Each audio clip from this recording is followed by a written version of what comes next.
All right, guys, so here is the experiment, or the introduction for the experiment for chemical reactions. I, through the grace of all the gods involved, managed to find vinegar and baking soda to do our experiments this week. But to be able to understand that, we got to look at what we're actually doing chemical-wise. So I'm going to stay as far away as I can from putting a shadow on our picture. So I'm on the floor in my kitchen. So I'm going to use jelly beans left over from Easter. So these have become in real good handy. So anybody who needs a teaching tool, jelly beans, it's the way to go.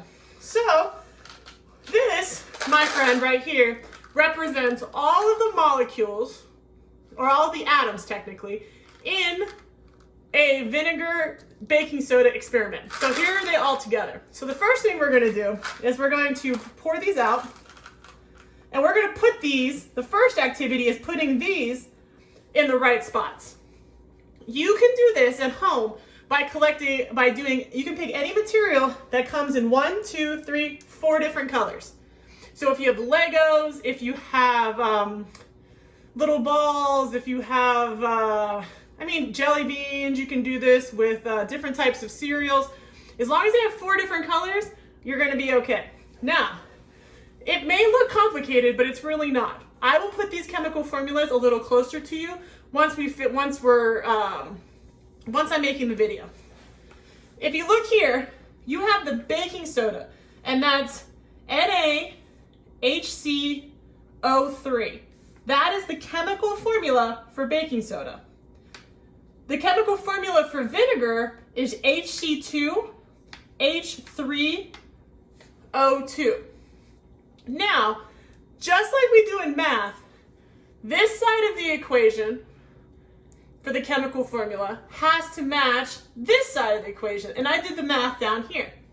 So let's look and see where all of our jelly beans go. So I already took them out based on color. So I only have one red jelly bean. One. Now we know that is Na, which is a sodium. Now what you do is you put your jelly bean right there on top of the Na. So next, we have hydrogens.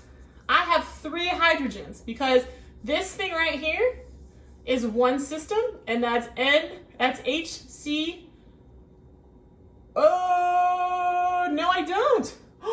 I have 5 hydrogen. Shoot, look at it. I got tons of them. I got 1 here, and then I have 3 here, and I got 1 right here.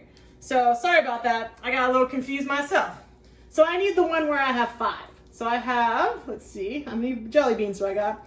These green ones, I have 5 green ones. So 1 goes right here with this H. 1 goes right here with this H. And then 3 go with this H right here because it's H3. So here's your 1 H, 2 H's, 3 H's right here. The next one, the next jelly bean that we are worried about is the C's. I have 1 C right here. I have 2 C's right here.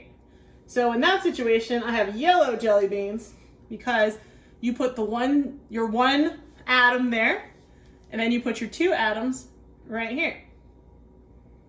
See how great? Perfect. Now I gotta take this off because this is driving me crazy. Okay, I'll put it back on the other video. Now the last thing we have are oxygen. The oxygen, I have 3 oxygen right here, and then I have 2 more over here. So I take my last bit of jelly beans, which is purple, and I put my 3 right here, and then I have 2 more right here. Now, when you look at vinegar and baking soda, that's what you're looking at. So vinegar right here, which is holding up my camera right now with my Clorox, on the cookie sheet that it's on. That right there is vinegar is 1 hydrogen connected to 2 carbon with 3 more hydrogen and 2 more oxygen. Baking soda is 1 sodium, 1 hydrogen, 1 carbon here, and then 3 more oxygens. And when you add baking soda plus vinegar, this is the new equation, or the new system of chemicals that you're building. So now comes is this chemical formula true? How we figure that portion out is we say, okay, I have 1 sodium, then I take all my hydrogen off and I put it here. Then I take my carbons off and I put them here. And then I go ahead and I put my oxygens in my oxygen spot. Now, all of those jelly beans must find a spot over here for it to work, to make sure it's correct.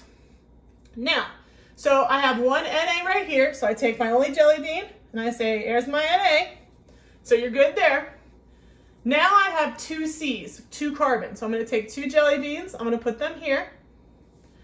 Then I have 3 hydrogens right here. So I'm going to take my 3 hydrogens, I'm going to put them here.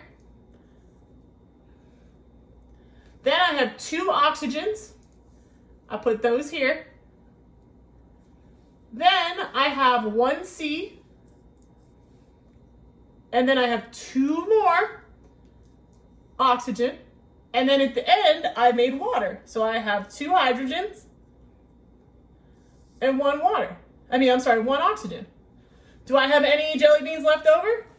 No, I do not. Because I do not have jelly beans left over, this is our chemical reaction. Because when you have a chemical reaction, you have to account for all of the atoms of all the different elements inside whatever it's made up of.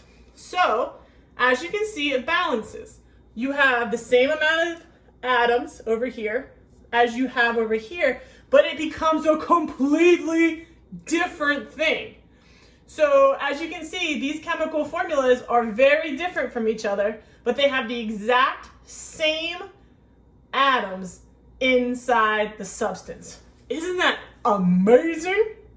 Amazing. And then you can make it back and forth. So if you say, for example, you collected all of these back up together and wanted to make it back into here, you'd have to collect the one thing that we're going to use in our experiment. And you'd be able to put it back based on your atoms. But it's going to be very hard to get this back because this is a gas. This and water, you can do some stuff with it. But this gas is going to be hard to collect, which we will be collecting in a little while. So I'd like you to do this activity. So let's do this one more time so you guys can see how this works. When you count out, so let's put them back. The Na is right there. Then we have carbon, hydrogen, oxygen, carbon, oxygen, hydrogen, and oxygen.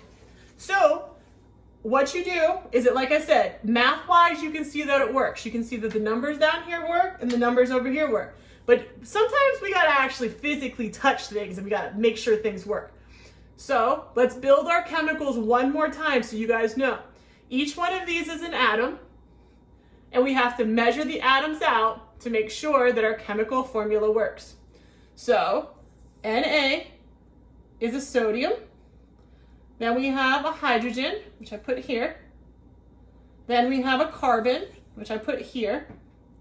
Then I put an oxygen. And how many oxygen do I need? 3 oxygen. Those subscripts are very important. We talk about those in math. So we have 3 oxygens. Now, we go to the second. So this is, as you can see, this is what baking soda looks like. Now we go to vinegar. The vinegar has a hydrogen, has 2 carbon, there we go, has 3 more hydrogen,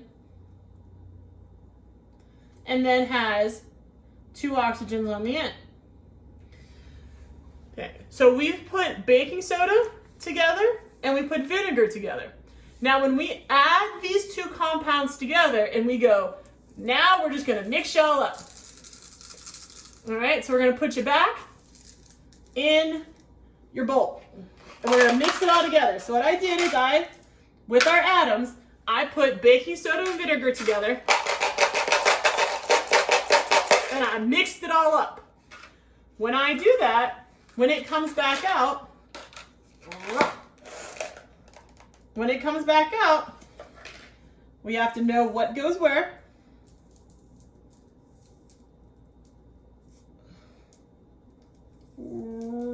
I think this was like this. There you go. And there you go. Because both oxygen and hydrogen are both the same number, really at that point it doesn't matter what the jelly bean says. Okay, so if we mixed it all up, then what would happen is that we would go ahead and make ourselves,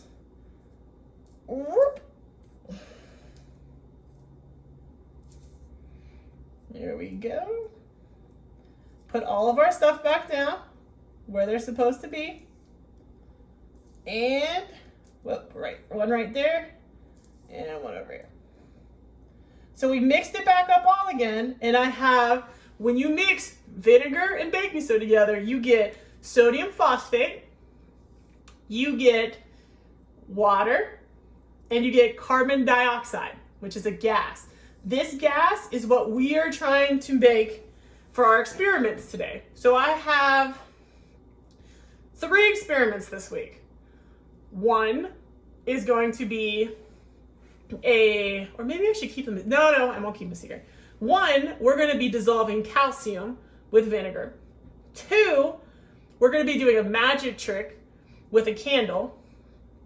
And the third one is going to be filling up a balloon with invisible gas. One will lead to another, don't stress about it. So I hope you understood this, because like I said, this is something when we're doing chemical reactions, you have to split out the molecules and then you gotta figure out if they're balanced, just like any other equation we would do in math. So I hope that kitchen floor science worked for everybody, and I'm gonna watch the video and I'm hoping that it worked out well. All right, so we're ready for our science experiments.